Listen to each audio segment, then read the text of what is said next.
Ah, il peut plus parler, le pauvre. Il plaît.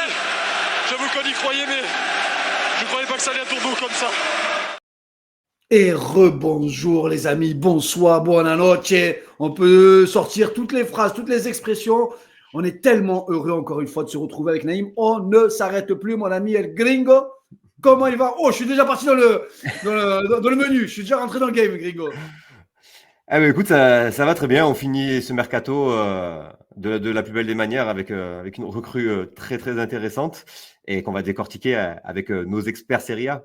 Oh, là, on a du très lourd, les gars.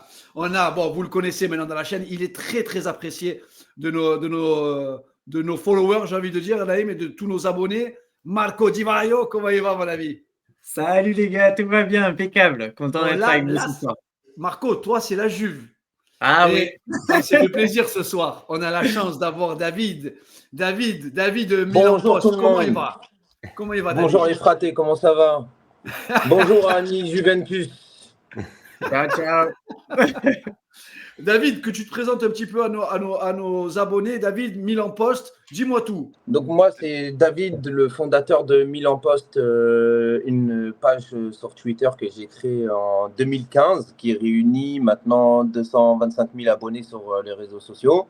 Incroyable. Je mets quasi tout seul. Je suis avec un collègue qui m'aide de temps en temps.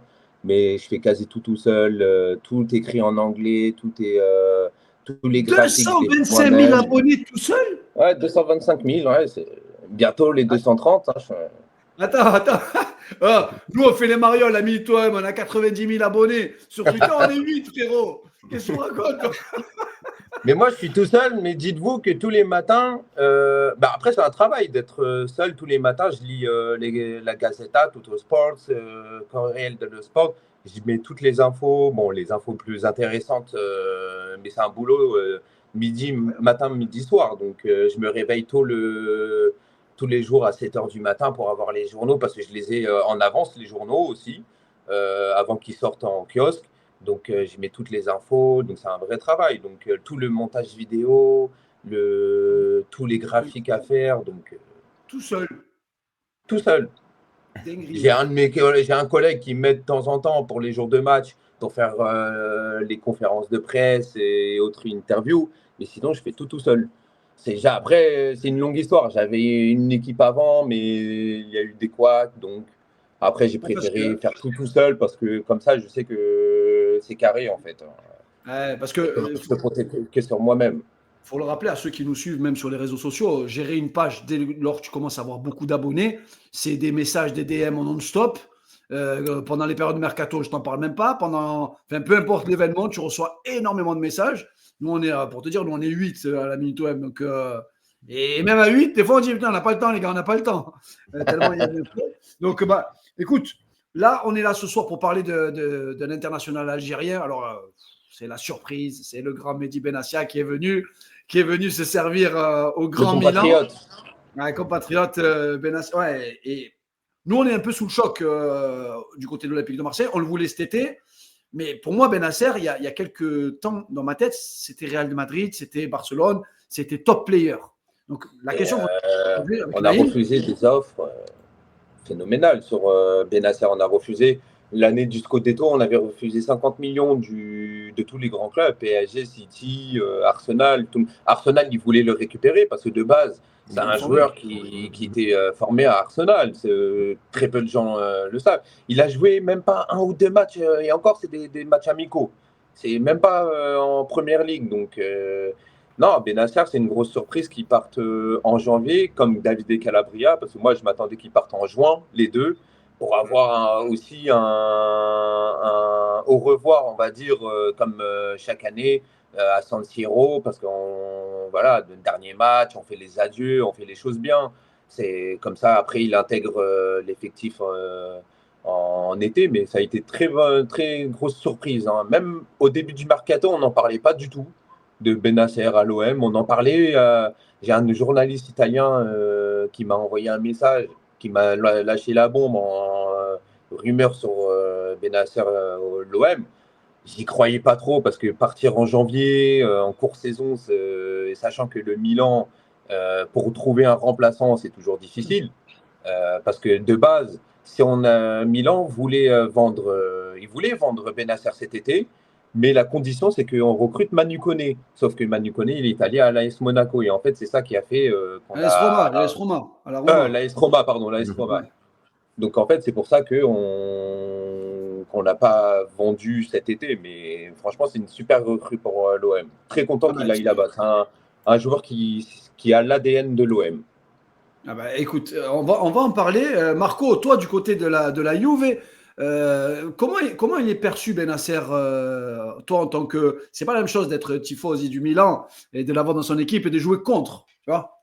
Ouais. Surtout qu'il a joué, c'est le club contre qui il a le plus joué quasiment. J'ai vu qu'il avait joué 13 matchs contre la Juve, Bennacer. Ouais. Et à chaque fois qu'il a joué contre nous, ça fait mal. Hein. C'est un super joueur. C'est un super joueur. Je peux que partager l'avis de David. D'ailleurs, je parlais à Naïm cette semaine de la seule fois de ma vie où je l'ai vu jouer en vrai, et c'était au Vélodrome quand il y a eu le fameux match amical au Milan. On y était aussi avec Naïm. Et on y était aussi. Donc, moi, on est tous été. Tout le monde était au stade. Moi, j'avoue, je suis sorti de là ce jour-là, et le joueur qui m'a vraiment impressionné avec Tonali ce jour-là, c'était Bennacer, parce que le milieu de terrain Bennacer-Tonali, c'était monstrueux ce jour-là contre l'OM. Sachant que c'était Brahim Diaz le dernier en plus. Donc il nous avait fait mal. Il y avait un autre aussi, un petit aussi de taille qui nous avait fait très très mal. Il est perdu un peu en Italie maintenant. C'est un joueur un peu perdu un peu en Italie, un nom brésilien ou un truc comme ça. Un attaquant aussi. Messias, voilà, exactement. D'ailleurs, il avait marqué ce jour-là. Il nous avait fait mal. Messias, ça a été aléatoire. Il sortait que dans les grands matchs. Messias. Voilà, on connaît Messias, c'est un peu notre Mitroglou. Mais c'est vrai qu'il avait rayonné ce jour-là. Ce jour-là, il avait rayonné parce qu'ils avaient complètement éteint le milieu marseillais ce jour-là, à deux, quoi. À deux au milieu, Tonali, Bennacer, c'était monstrueux. Hein. C'était l'année du Scudetto, c'était le duo du Scudetto avec Kessié. Kessié, il était parti, mais Bennacer, Tonali, c'était fabuleux de les avoir, les deux. Ils se complétaient. Ce qui est comique, Naïm, c'est qu'on joue Milan l'année, ils font leur Scudetto, on joue Bayer Leverkusen l'année où ils gagnent leur championnat. Les deux dans les gros matchs amicaux. Et nous, Naïm et moi, on va toujours voir les matchs amicaux, le dernier match au Vélodrome. Et moi, le match contre Leverkusen, je me dis, mais attends, une sacrée équipe, Leverkusen. Je dis à Naïm, moi, je dis, c'est des monstres que je vois. Rien qu'à l'échauffement, il m'avait choqué, tu vois. Et le Milan, pareil avec Théo Hernandez, avec Bennacer, je dis, mais ça va vraiment trop vite. C'est-à-dire que nous, on va jouer avec des champions avec cette équipe. À l'époque, je disais à Naïm, et on se souvient parce que c'était le premier match de Nuno Tavares. Et il était rentré. Il est rentré à la mi-temps. Il avait commencé un peu à dribbler, casser du rein. Et Guendouzi, il était sorti à la mi-temps parce qu'il avait mis un coup de pied dans le sac en rentrant dans les vestiaires. Et tu dois lui dire, vas-y, tu veux mettre un coup de pied, allez, reste dans la douche. C'est rare parce que autant les Leverkusen d'ailleurs on avait fait un super match au Drôme, c'était pas mérité qu'on le perde, autant Milan la première mi-temps c'est un des matchs où on a le plus souffert je trouve vraiment quand on avait des bonnes équipes je veux dire, au milieu on avait quand même Gerson, Guendouzi, Rongier, Payet, on avait des bons joueurs de ballon, ils n'ont pas existé en première mi-temps et c'est vrai que il y a un joueur qui sortait du lot, c'était Bennacer. Et moi, je me souviens de Bennacer aussi à la CAN de 2019, où il avait été monstrueux. Je me souviens en demi contre le Nigeria, juste avant que Mahrez mette ce coup franc extraordinaire. Bennacer, il envoie une frappe incroyable sous la barre. Les qualités de Bennacer, en règle générale, il n'y a pas de souci, personne ne doute de ça. La question qu'on va poser maintenant à nos consultants, c'est le Bennacer de 2025. Parce que sur l'analyse qu'on a fait, nous, des matchs de janvier, on a trouvé qu'il lui manquait un peu cette vivacité qui était tellement extraordinaire, qui le faisait sortir du pressing dans les petits périmètres, qui lui permettait de gratter des ballons dans les pieds. J'ai l'impression qu'il lui manque un peu ça. David, Marco, qu'est-ce que vous en pensez, vous, à l'heure actuelle, du Bennacer à l'heure actuelle? Alors, Bennacer, il faut savoir qu'il revient de blessure. Il a été longtemps blessé. C'est un des défauts de Bennacer, défaut de chaque footballeur, les blessures. Quand on voit, on les a à l'image.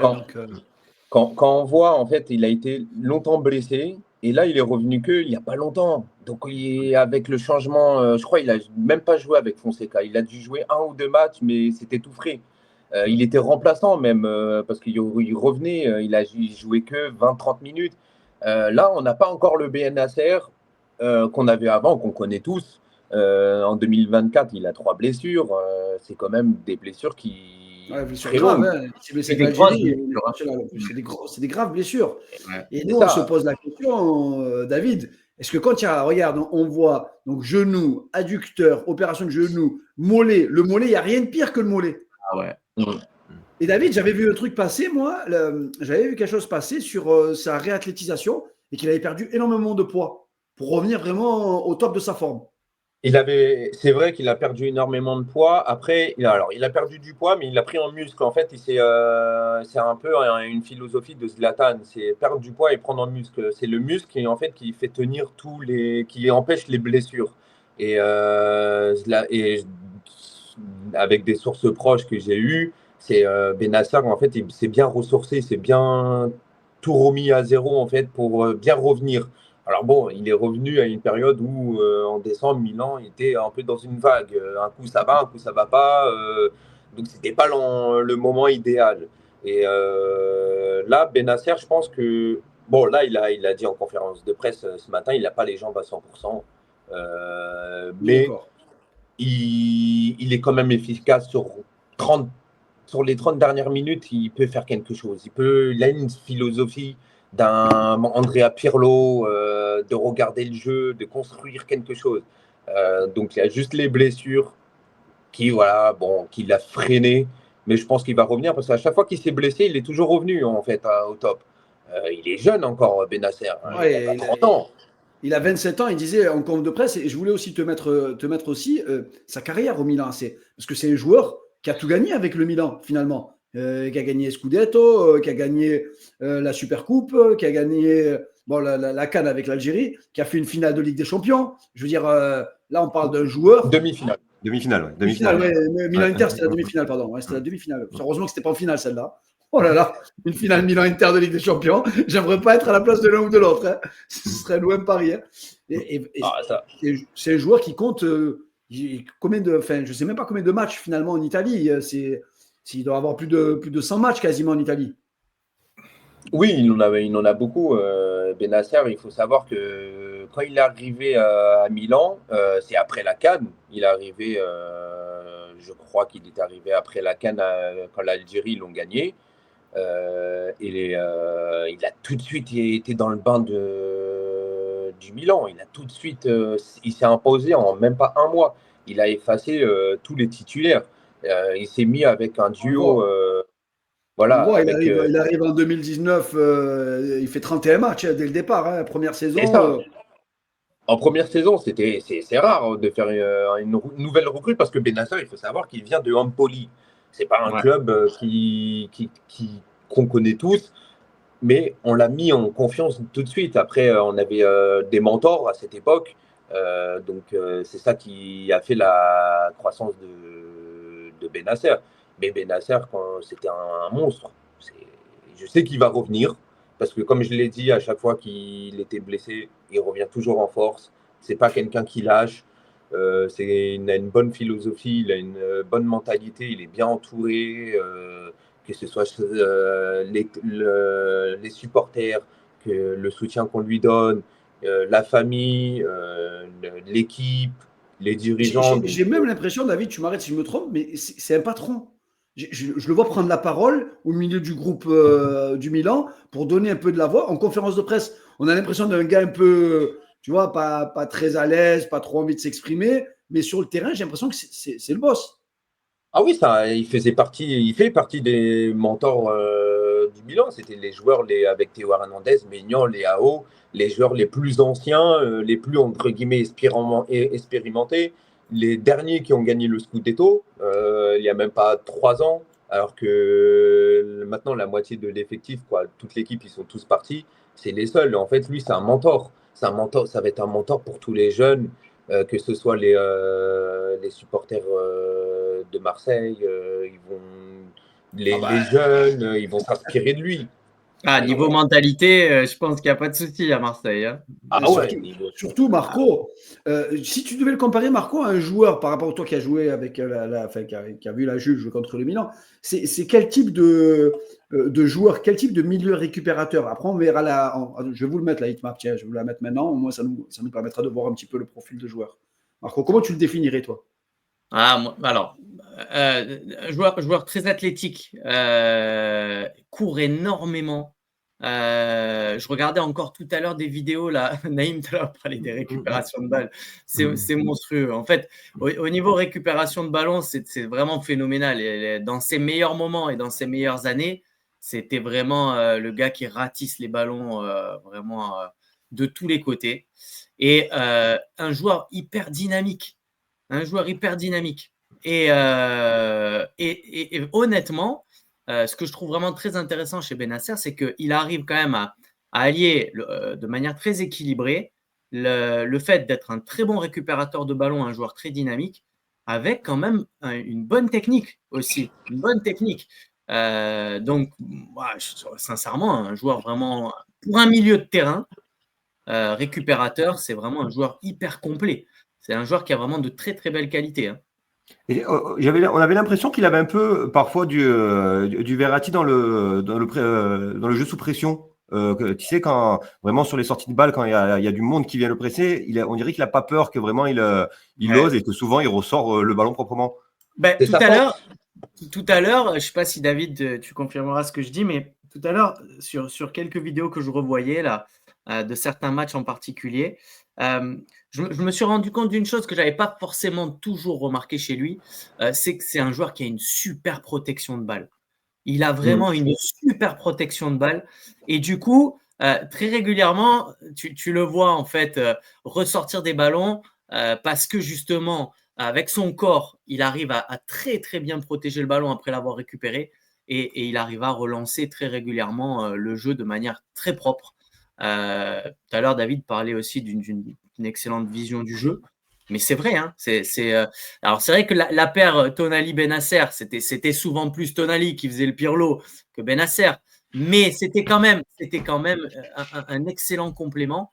Et j'avoue que c'est un détail sur lequel je ne m'étais pas forcément arrêté, mais sur lequel j'ai tilté tout à l'heure en revoyant les vidéos, en préparant, parce que vraiment, cette protection de balle, c'était quelque chose d'assez flagrant chez lui. Hein. Malgré son petit gabarit, exactement.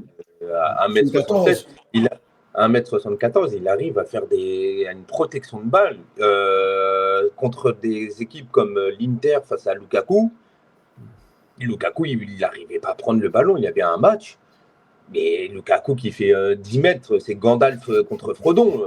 Il n'arrivait pas. Ouais. Bennacer, en fait, c'est sa force et son défaut, la taille. Parce que les gens qui sont petits, ça peut être très difficile, une faute, comme chez vous, Francisco Conceição à la Juve. Ouais. En fait, il provoque beaucoup de fautes, c'est sa taille, mais ce n'est pas de sa faute. Mais à Bennacer, il l'utilise comme une force. Et c'est ça qu'il arrive à faire une protection de balle. Il a une confiance en lui. Parfois, il me fait peur. Je dis, non, qu'est-ce que tu fais? Non, il arrive à bien protéger. Et franchement, et contre les adversaires de Ligue 1, ça va être un atout. Avec Rabiot, ça va faire une belle paire sur le milieu de terrain. C'est des joueurs qui se connaissent plus ou moins en Serie A. Donc, ils ne vont pas avoir de difficultés de s'adapter. Donc, voilà. Tiens, je vais te mettre à l'écran, David, je vais l'agrandir, comme ça tu vas bien le voir. Dans sa déclaration, il a dit quelque chose qui m'intéresse. Il a dit, Roberto De Zerbi cherche mon profil, avoir la possession, garder le ballon et gagner. Ce n'est pas forcément la philosophie que j'ai connue à Milan. Ce sont surtout des tacticiens, pas forcément portés sur la possession et les rôles des milieux qui sont fondamentaux. Alors après, oui, là, il fait référence, je pense, à Fonseca et à Conceição. Parce que sous Pioli, ouais, surtout, alors, qui est très dur. Je ne sais pas si vous suivez un peu l'actualité de notre club. Complètement fou, Conceição. De toute façon, c'est sa marque de fabrique. C'est sa marque de fabrique. Il est très dur. Donc, après, changer 2 entraîneurs, d'un coup, c'est difficile d'avoir une philosophie comme il avait avant sous Pioli. Sous Pioli, il avait une confiance totale. Pioli, il n'avait quasi rien à lui dire, rien à lui reprocher. Il savait ce qu'il devait faire. Ça fait 4-5 ans qu'ils travaillaient ensemble.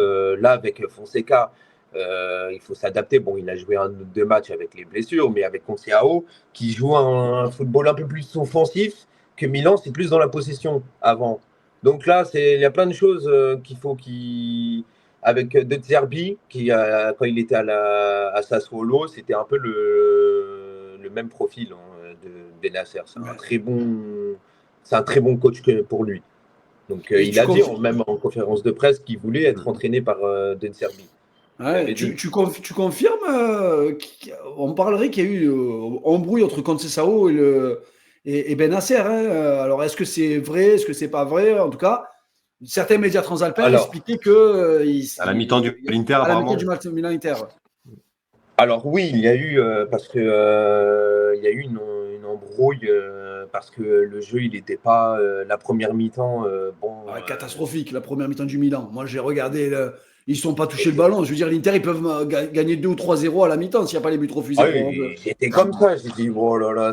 C'est un miracle, c'est un hold-up le 0 là. Un hold-up à la mi-temps. Mais oui, il y a eu. Alors, on ne peut pas avoir 100% de confirmation, mais il y a eu au moins une altercation, quelque chose. Parce que Conceição, il s'énerve très vite. Donc, l'approche qu'il avait, je sais que certaines sources m'ont dit, certains journalistes liés au club, oui. Il y a eu quelque chose entre Conceição et Bennacer. Mais après, c'est l'adrénaline du match. Il ne faut pas oublier qu'on joue contre l'Inter. On ne joue pas contre une autre équipe, contre Sassuolo, Empoli. C'est un match sous pression, que ce soit pour Milan, pour les supporters, pour aussi le coach, pour le club, pour tout. Donc, D'autant que c'était un peu aussi la revanche de la Supercoupe. Hein. Donc, il y avait sacrément de tension dans ce match. Hein. C'est ça. Donc, il y a une autre déclaration, tu vois, que David aussi il dit « Si je suis là, ce n'est pas parce que le Milan ne me voulait plus, c'est surtout parce que c'était ma volonté. Et je voulais aller à l'OM et pas dans un autre club. » Alors, parce qu'il avait dit qu'il habitait près de il habitait à Arles, à côté, ouais, c'est pas loin. Ouais. Arles, pas très loin. Et comme tout le sud est pour l'OM, quasi toute la France, hein, il faut se l'avouer. Hein. Ça, c'est vrai. Donc, c'est vrai que, honnêtement, il a toujours plaidé son amour sur l'OM. Avant même qu'il rejoigne l'OM, il suivait sur Instagram le club. Hein, donc, je voyais parfois il likait les publications sans le compte.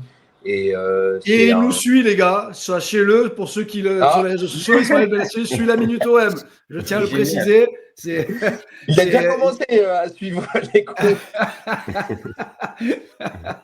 mais tu confirmes que Milan aurait aimé ne comptait pas le vendre spécialement cet hiver, qu'il aurait pu compter dans le jeu de Milan en deuxième partie de saison? Alors ça, tout aurait dépendre des recrues.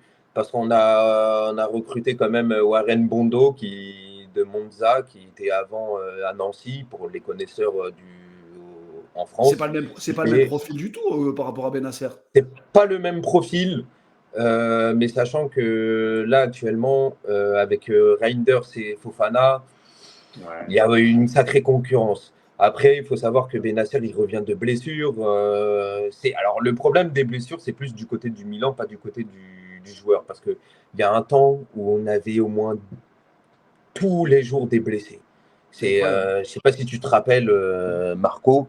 Parfois, on jouait, limite, on aurait pu aligner la Primavera. Donc, c'est pas un problème de Bennacer, les blessures. C'est juste, alors oui, il aurait préférable pour lui de partir en juin pour s'adapter aussi à l'OM, à tout. Parce que venir en cours de saison, parfois, c'est comme il a dit José Mourinho, le mercato d'hiver, parfois, c'est pas utile parce que ça bloque tout. Bon, ça peut se renforcer comme ça peut se... Ouais, il y en a eu des flops. On a eu beaucoup de flops dans les mercatos d'hiver. C'est très rare que tu arrives à avoir de grosses réussites dans les mercatos d'hiver. Et Naïm, nous, on se pose la question. Je vais te poser la question à toi, Naïm, et après à David et à Marco. Mais moi, j'ai l'impression que de recruter Bennacer, qui est un proche de Mehdi Benassia, Déjà, ça, c'est le premier point. Ils se connaissent depuis longtemps.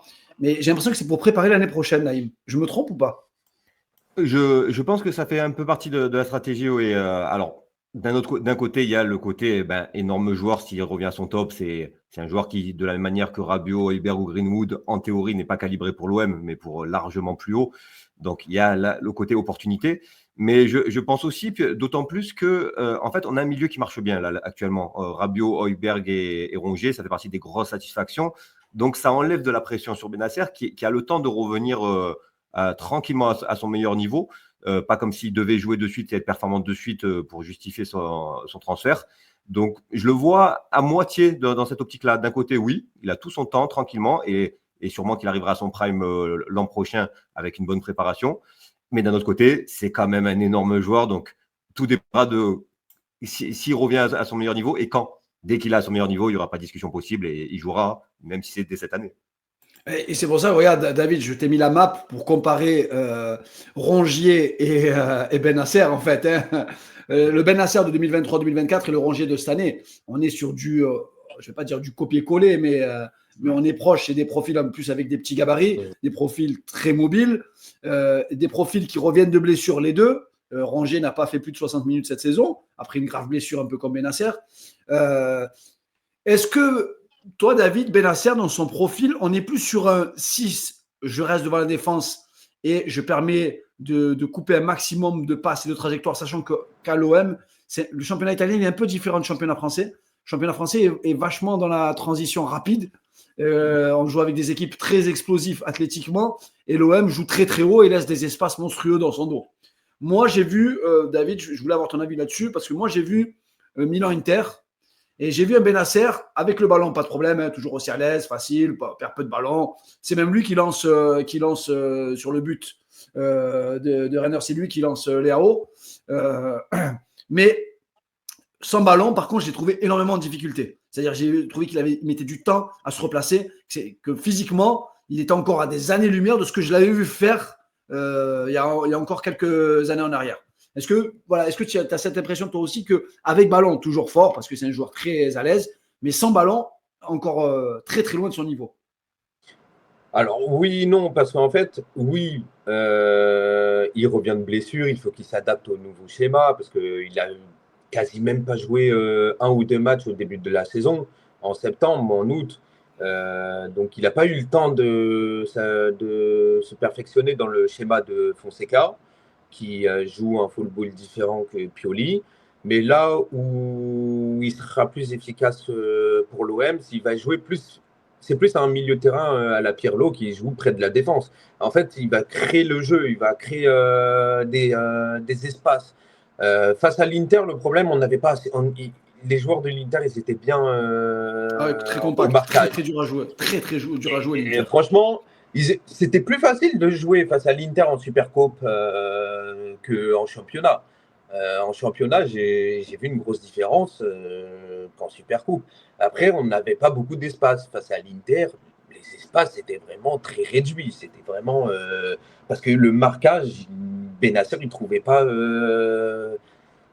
Pas de solution. Quelqu'un de solution, que ce soit Théo Hernandez et Léao sur la gauche, Pulisic, donc c'était difficile. Il y avait après, l'Inter, ils ont des joueurs expérimentés en défense.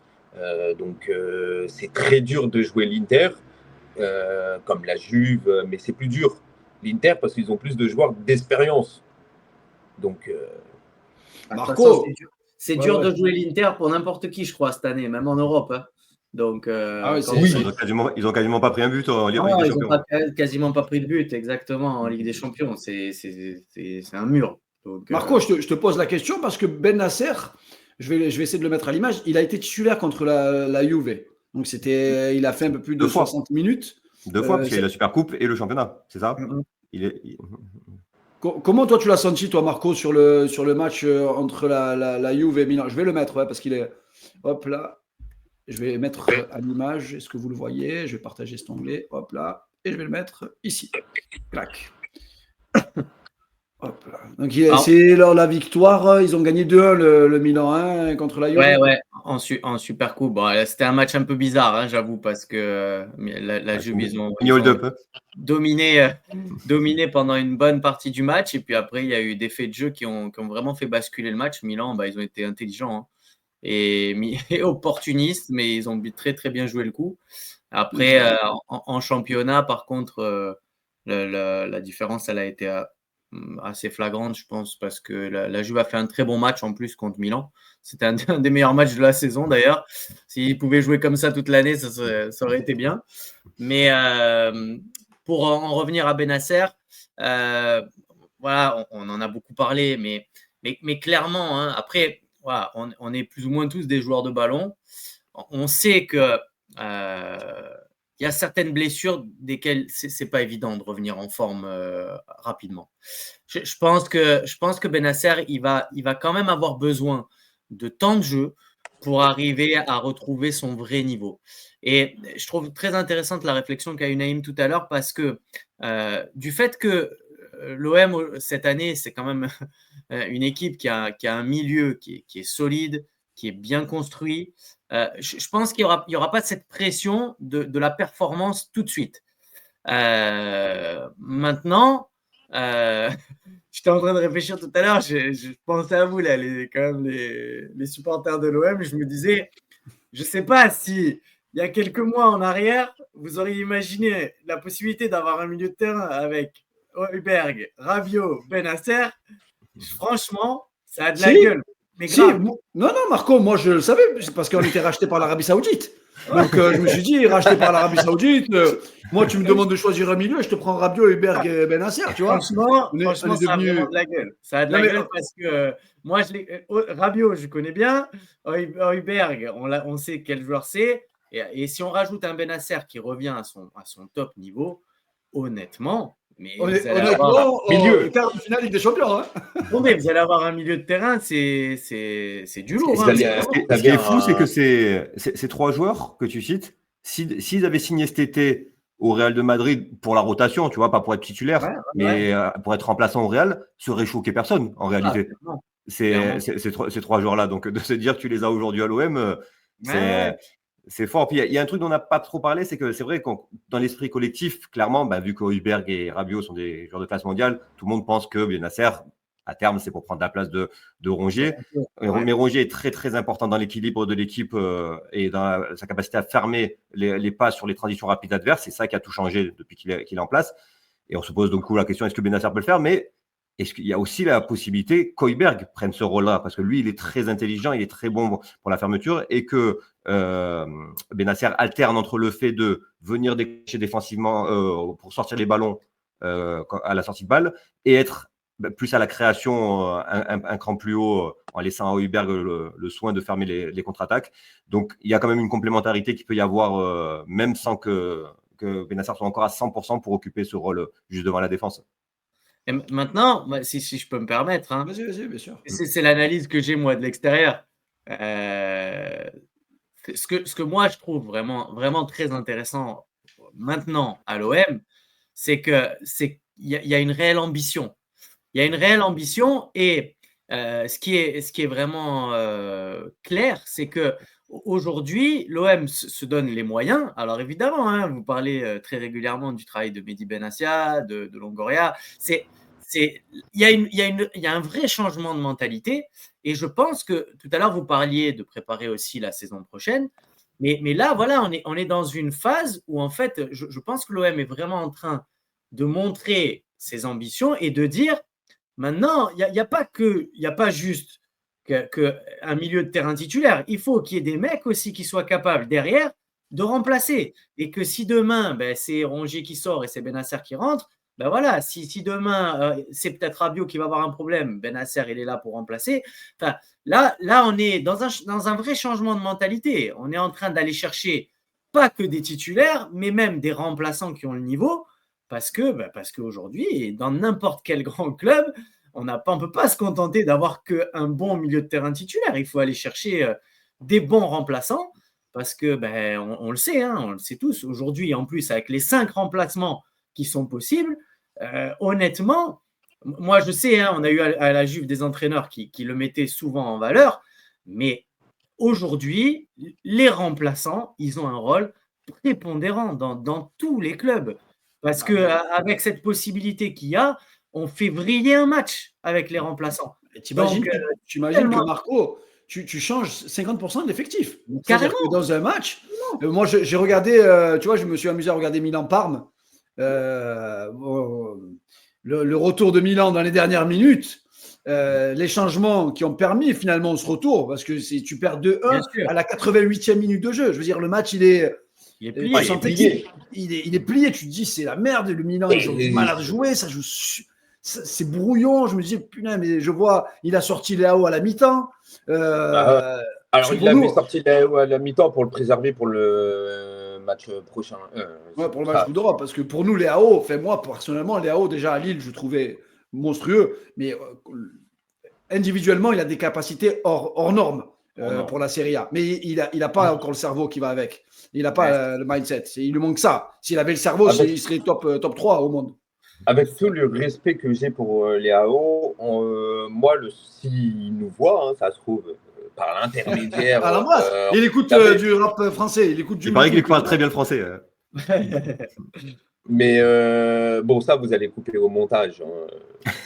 Mais, on coupe rien, nous. On coupe rien, nous. Vas-y, fais-toi plaisir.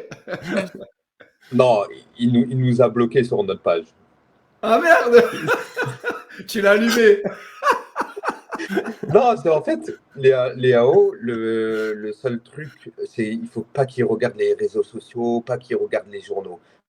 Parce qu'entre Cassano qui le défonce tous les week-ends, wow, il regarde les réseaux sociaux, en fait, c'est foutu.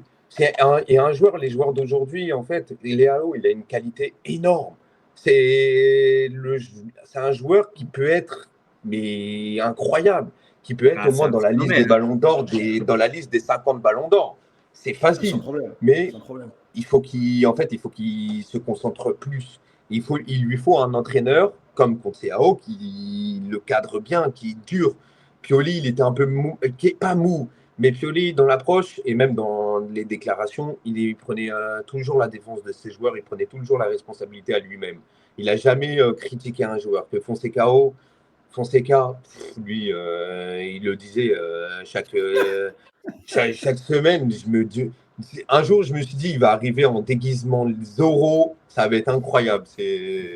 Cet entraîneur, il a eu une embrouille avec Fonseca et Léao. Ça a été une très grosse embrouille. S'embrouiller avec notre meilleur joueur, et même Théo Hernandez. Il l'a mis sur le banc. Comment on met un joueur comme Léao, même si Léao, il n'est pas en forme? Allez, sur un match, comme Greenwood, tu es obligé de le mettre sur le terrain. C'est ça. Et dans un match, Léao, il va surprendre tout le monde. Il ne faut pas qu'il mette sur le banc, le punir. En fait, c'était comme une punition. C'était à l'école. Il le mettait. Donc voilà. Donc Raphaël Léao, c'est un très très très bon joueur. Et là, je pense qu'on a enfin un effectif digne de faire quelque chose. Ah, ça, j'ai hâte de voir ça parce que pour terminer sur Benacer et sur le Milan, la vision des dirigeants de l'OM, Marco, tu es bien placé pour le savoir parce qu'il y a beaucoup d'Italie dans l'histoire. Hein, entre Pablo Longoria, la Juventus, avec Luigi Benacer qui a fait la Juve, qui a fait la Roma. Il y a le Milan perçu dans la planète comme le précurseur en Italie, j'ai envie de te dire, de la culture individuelle du joueur. C'est-à-dire qu'à l'époque, dans les années 94-95, comme De Sailly signe en quelle année au Milan? Il signe en 94, juste en cours d'année 94. Et il dit, quand j'arrive à Milan… Ils ont gagné la finale contre le Barça, il était là, donc… voilà. Ouais. Et il dit, De Sailly, il dit, quand j'arrive au Milan, en fait, je me rends compte que en fait, je ne suis pas dans le même monde. C'est-à-dire que j'ai une personne qui s'occupe de moi quand j'arrive pour ma maison, j'ai une personne qui s'occupe de moi quand je vais faire mes courses, j'ai une personne qui s'occupe de moi sur le terrain, j'ai un programme individualisé. Et même pour s'habiller. Hein. Pour tout. Pour tout. Mais pour s'habiller, alors ça, c'est une anecdote qu'il n'a jamais révélée, mais que moi, je le sais par plusieurs personnes. C'est que quand il est arrivé, il avait un style vestimentaire que tous les Italiens bloquaient. tous les Italiens se moquaient de son style vestimentaire. Il s'est mis un peu à la classe italienne. Mais il avait un vrai coach de tout. Quand tu rentres, et surtout le Milan de 94, tu avais des joueurs, mais c'était pas des joueurs. Je crois que c'est le meilleur Milan de toute l'histoire avec 2007. C'était quand même plus costaud celui de la fin des années 90 quand même avec les trois Hollandais. Avec les Hollandais. Il était plus costaud. Mais De Sailly, quand il était à l'OM, franchement, moi j'étais même pas né, mais je regardais les archives, c'était fabuleux. Quand je voyais De Sailly à Milan, il a changé de Une machine. Puis il est arrivé, il a fait jouer 6 au début quand il arrive au Milan AC, alors qu'il était stopper chez nous. Mais c'est quelque chose que tout le monde dit. Hein. Ravanelli l'expliquait aussi. À la Juve, il expliquait tout ça, vraiment, cette exigence du très haut niveau des clubs italiens et ce suivi vraiment de chaque joueur. Et c'est vraiment ce qu'ils sont en train d'importer. Hein. De toute façon, c'est ce que tu as dit, Bilal. Ravanelli Juve, Benassia Juve, Longoria Juve. Donc voilà, de Zerbi, je pense qu'en termes d'exigence, on n'est pas trop mal. Il est complètement malade, De Zerbi. De Zerbi, c'est vraiment le coach italien, mais mélangé avec le côté peut-être un peu même sud-américain. Il est possédé. Ils le disent, tout ce qu'il. Nous, on a la chance parfois d'avoir des infos de ce qui se passe aux entraînements, etc. Il pète un câble très rapidement aussi, tu vois. Si ça marche pas comme il l'entend, et ça c'est un gros point pour Benasser qui parle italien couramment, et pour transmettre des émotions, moi j'ai toujours du mal à me dire qu'un coach étranger peut transmettre les mêmes émotions qu'un coach quand c'est ta langue, tu vois. C'est-à-dire que quand il te parle dans une langue que tu maîtrises peu ou pas, tu ne ressens pas la même chose que quelqu'un qui te parle dans ta langue ou dans une langue que tu as apprise au moins, que tu parles couramment. Tu vois, et je pense que l'arrivée de Benasser, il a dit en conférence de presse, Naïm, il a dit, moi je suis prêt là, je suis en mission. Il a dit, je suis en mission. C'est mon travail, je suis en mission. Je ne suis pas venu dans le sud pour être au soleil. Ce n'est pas la mentalité, parce que les gens ils se disent Algérie, joueur marseillais, dilettante, il va arriver, il va se prendre. Et il a dit quelque chose de fou, parce qu'on lui a posé la question sur la pression à Marseille. Et il dit, bon, mec, j'arrive quand même du Milan, ça va, c'est pas mal. Et surtout, je suis en équipe nationale d'Algérie. Donc, si tu ne peux pas faire pire que l'équipe nationale d'Algérie, en termes de pression populaire, c'est un autre monde. Sinon, on n'imagine pas par rapport au Milan. Mais en tout cas, Naïm, moi, je pense qu'il va lui falloir un peu de temps. Tu vois, je pense qu'il va lui falloir un peu de temps. Et je pense que d'ici, il va lui falloir peut-être 1 ou 2 mois. D'ici le Classico, est-ce qu'il sera prêt pour le Classico, Naïm ? Je sais pas. C'est ce qu'on vient d'expliquer. Hein, nos 2 consultants, il revient quand même d'une grande blessure. Ça va être très dépendant de chaque personne, le temps qu'il te faut pour revenir vraiment pour récupérer cette vivacité. Donc on verra. Je pense en tout cas que l'an prochain, il va vraiment tout exploser. Je pense que cette année, voilà, il lui faudra peut-être un peu de temps cette année. Ça peut être un peu plus compliqué.